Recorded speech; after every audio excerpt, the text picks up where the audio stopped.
All right, what's going on, guys? This is Rob, and we are back live from my hotel room at EDC Orlando.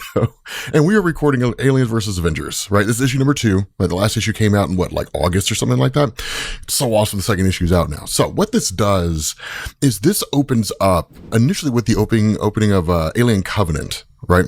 And it actually kind of redoes the Alien Covenant opening. And in fact, it's incredibly fascinating the way this happens, because much like what you saw in the Alien Covenant film, right? When David shows up and basically dumps all the goo and everything onto what were effectively the citizens of the builders, at least that's what it's believed to be. He does the exact same thing here. But in fact, there's more than one David. There's actually 3 of them. That what they end up doing in this alternate universe is they drop the pods on the entirety of the builder race and, of course, wipe them all out. And then 100 years after that, right, and 10,000 planets later, they've been doing the exact same thing. They've been traveling around all of existence, the entire universe, and just wiping out all life everywhere they find it, right? 1,000 years later, it's the exact same thing. But then something changes, right? What ends up happening is there's this conversation between them where they say, are we sure we truly understand what it is that we're looking at? And one of them says, tough to check the water, brother, without dipping one's toe in the drink. And this last one says, then theoretically, it is not highly probable, but objectively, it is now also observable. And it's so many other universes, countless other worlds, so much life crying out to be extinguished. For too long have we been sleeping, brothers, and now we are awakened, full of purpose, with universes to cleanse. And so seemingly it's not just 3 Davids. It looks like it's more Davids. And they're literally going into the multiverse. And that's how they get to this Earth of Marvel superheroes, right? Because what you do is you switch over to this universe, right? Where the story takes place 20 years ago. And you pick up with the merger of Stark Enterprises and Peter Weyland Enterprises. So it's no longer Weyland-Yutani, it's Weyland Stark. For those of you guys who are familiar with the Xenomorph mythos, it's really cool the way it goes down. And so because of this, what ends up happening is they just kind of say, okay, as agreed, beyond our larger branding, your little company will retain its independence and continue to be run by its current leadership, but will now have the ability to grow at the speed and scale afforded to all corporate interests that will fall under the umbrella of Weyland Corporation. As far as we're concerned, the deal is done. All you have to do now is sign, Mr. Stark. And here's the funny thing, right? You guys know Tony Stark, ever the futurist. This guy's always 1 or 2, sometimes even 10 steps ahead of everything that's going on. And what ends up happening is one of the Davids pops the cork. Right. They say, I believe congratulations are in order. And Stark's I don't drink it all. And so he says, well, it's all just bad water anyway, isn't it? May I ask you a question, Mr. Stark? And he says, please. And this guy says, it doesn't happen often, but you have surprised me. He says, I gave this deal an unusually high likelihood of ending in a hostile takeover or some other combative corporate mechanism that would result in an eventual forced capitulation. So I have to know, Mr. Stark, was I, once again, expecting too much? Or was I simply wrong? And this blows the mind. It blows everybody away, right? Stark's have you ever heard of the expression playing possum? And this guy's I don't know what that means. Now, of course, you know what that means. I know what that means, right? Basically playing dead, right? Pretending you're far less capable than you actually are. And that's what he tells him, right? It's when an animal pretends to be dead when it doesn't. He's do you even have a possum in your universe? And this guy's he kind of pauses for a second because Tony Stark figured out they're not from this reality. They've been pretending they're here this whole time, right? They're regular people going about, doing their things, building corporations. But Stark figured out that they're not from here. And it makes perfect sense, right? Because Tony Stark is one of these guys where he's such an incredible genius. You rarely ever get anything by him. And he says, at first I thought you were just a run-of-the-mill corporate sociopath. All that relentless aggression and single-mindedness is something I'm very familiar with. But it was uncanny that the Weyland Corporation never repeated mistakes. Your company's unemotional practicality and total lack of institutional memory, it felt like an inhuman organism. almost alien. So I got curious, and I took some time to get inside your systems, but I needed a closer look to fully understand what I was dealing with. What a horrifying box you are to open. And it's so cool because like, they're kind of like, I mean, there's nothing you can do, right? Like, I mean, at the end of the day, like, this is it, right? And he's like, this is the second time you've surprised me. So you get to see like David fight Tony Stark, Iron Man, basically. Now, here's something to understand. Despite the fact that Tony Stark and this guy are kind of like, facing off against each other, have no illusions about the reality of the situation, because where David is taunting Stark, the only real question Stark has is, how long do we have?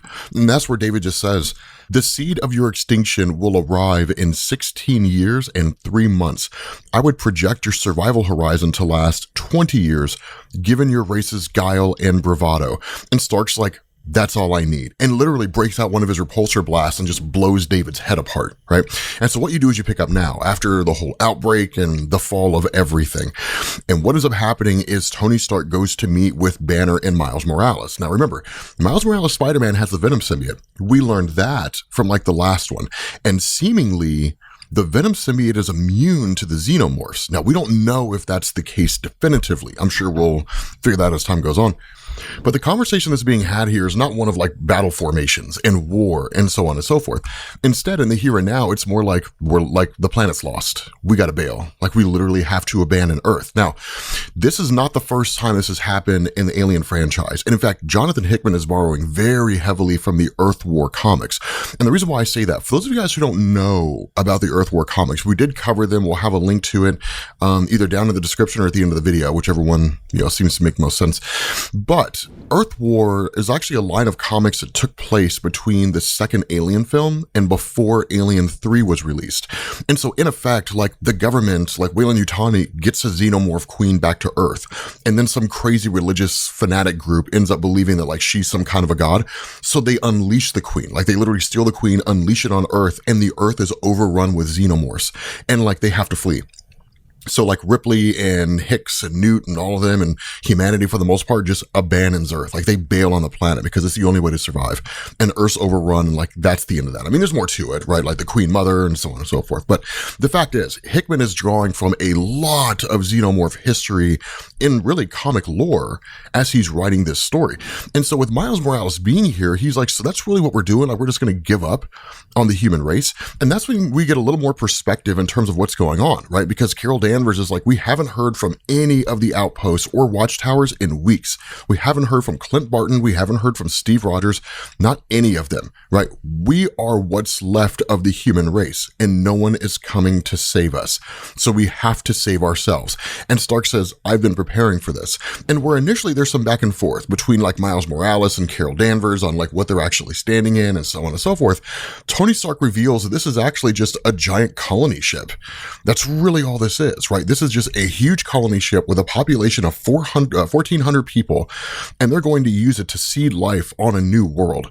Now, the thing about this, right, like Bruce Banner is also here. As you guys know, Bruce Banner is still the Incredible Hulk. We saw that in the last video. But that Bruce Banner says, I mean, here's the problem, Tony Stark, right? Like there's only about 1,400 people here.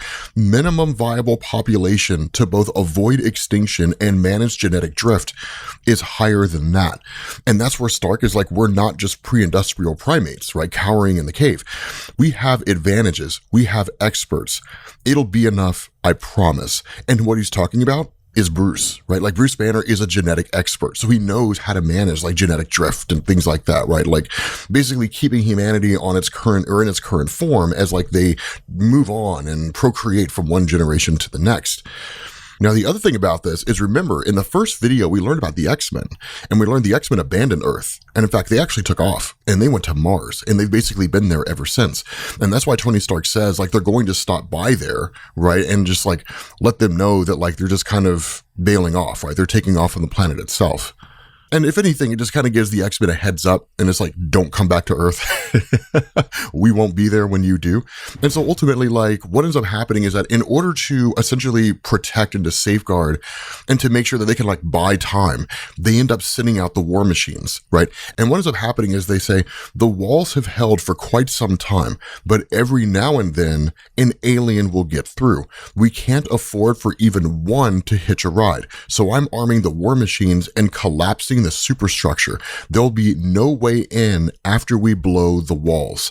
And so what ends up happening is that while they're doing this, there's a tiny little section of the wall that doesn't collapse, right? And it's like Carol Danvers, like, we have a problem. Right. And it's like one section simply didn't explode. It's like partially collapsed, but that was not from the war machines. Right. And that's where they're like, there's no way this is possible. Like, they're observing this, right? Like, they're looking at it, they're like, there's no way this is possible.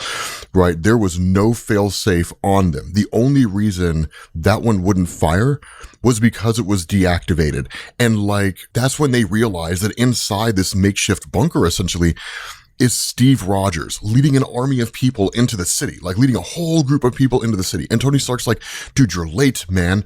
Right. And it's like, there's hundreds of people who are with them. And they're just like, dude, this ship's going to fire off in less than a minute. Right? Like I've primed the engines. We're lifting off in less than a minute, and they're over a mile away. And so that's where like Bruce Banner's like, we have to delay the launch. And the response of Stark is like, there's a hole in the wall for the aliens to come through. Do you want to risk everything that's left? And that's where Banner is like, such beasts, right? And he's like, but they're born from us. And we've seen enough variation to know that their final form owes something to the host. I've wondered for years now if they're just an extension of what lies in the shadow of humanity's soul. I have to ask myself, if it's us that's in them, was it in us all along? And so it's really, really just like one of the most amazing lines, because like while that happens, like seeing Steve Rogers just like launching his like shield at these things and like slicing these xenomorphs in half and like ricocheting it off rocks and everything, it's amazing. And so what ends up happening is like, in order to buy time for everybody, right? Like where Tony Stark is like, look, man, you're our DNA guy. Like, we need you. Humanity needs you here on this vessel. The response of Banner is, I can't do that, man. Like, I cannot stay here and let Captain America and those guys out there die, right? I cannot do that in good conscience. It's not the way that I work. I need to go and I have to rescue them. And if it means I die in the process, it means I die in the process. And ultimately, like, Banner turns into Hulk and jumps out there into like the site of this fight alongside Captain America. And he just like starts grabbing these xenomorphs and tearing them to pieces, right? And like the whole time, Captain America is just watching all this go down, right? And like trying to get to the civilians and everything. But seemingly the indication here, right? The indication here is that there really was no time to save anybody, right? All the hundreds of people that Steve Rogers showed up with, it really, really was too late. So now you just have like Hulk and Steve Rogers who were down there fighting these xenomorphs, like the last stand of humanity. And Tony Stark is like, launch. And they just like launch the ship into space and leave everybody behind. And so like, they're all that's left. Now understand, like, Tony Stark feels horrible about abandoning the Hulk and Captain America and so on. But remember, there's a lot of unanswered questions that we don't have from the first issue. For example, like the villain Apocalypse, right? I mean, a demigod with celestial technology. I have a hard time believing xenomorphs would destroy him. Maybe enough of them. I don't know. Where's Dr. Doom in all of this, right? I mean, like, how is all that? Like, it's because Hickman always writes Dr. Doom, right? So Dr. Doom will probably return. Fingers crossed, hopefully. I really, really, really hope so. But it's one of these things, right? Because what you end up doing is you switch over to elsewhere, right? Basically like just a whole nother location. And you seemingly pick up with what looks to be like an engineer ship. And these engineers literally observe what it is, the path that was taken by those Davids at the beginning of the story to travel into the multiverse.